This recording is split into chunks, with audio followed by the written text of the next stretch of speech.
Hi folks. Today I want to talk about mental health, stress, anxiety, and depression and its impact in the workplace.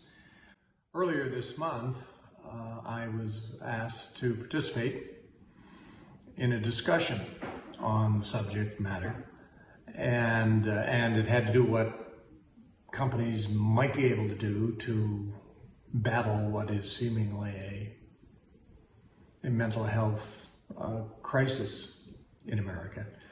And I made the point that for most of humanity's existence, mental health has been misunderstood, mistreated, and treated in the most primitive of forms.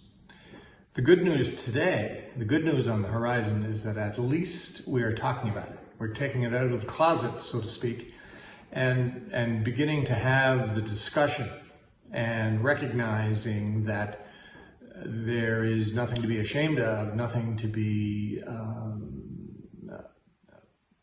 feared in bringing it forward, hopefully.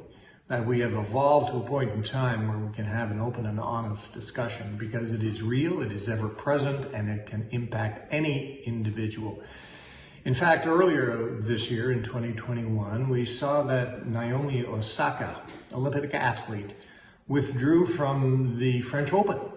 She struggles with anxiety and depression, and she had a dispute with officials. And American Olympian gymnast Simone Biles, who battled self-doubt and mental blocks, withdrew from the Tokyo Olympics this summer.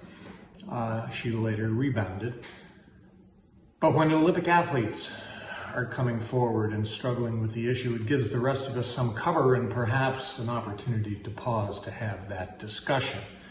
There is a global health crisis, and there's certainly one in America, and it has been exacerbated by the great pandemic, the COVID pandemic of 2020 and 2021. So what can we do about it? Well, companies are trying.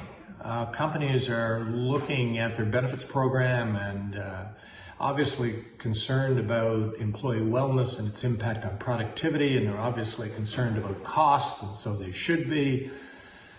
And we're seeing some companies try things. Nike closed for a week, mental health break. LinkedIn did the same, as did Bumble, as did Hootsuite. Closed for a week and gave employees the week off with pay. Others have tried other things, but we're all really struggling with how to really treat it in the workplace. But there is something individually we can do, and the first is to have the discussion, to have the courage to be open about our stresses and anxieties and perhaps depression. We need to be kind to ourselves. We need to really feed our contemplative soul, meditate, read, learn to like, if not love, ourselves. We need self-compassion, and we begin each day with saying something positive. Stop comparing ourselves to others. Celebrate wins, no matter how small, and end toxic relationships. Facebook, for all its social media ease of communication, is not a great proxy for how we're doing. It's a bit phony, frankly, because everybody puts their best foot forward. It's all about trophies and awards, and that's not the real world. The real world is about our stresses and anxieties as well as the victories. So let's begin having an honest discussion on this subject matter, folks, and begin by being kind to yourself.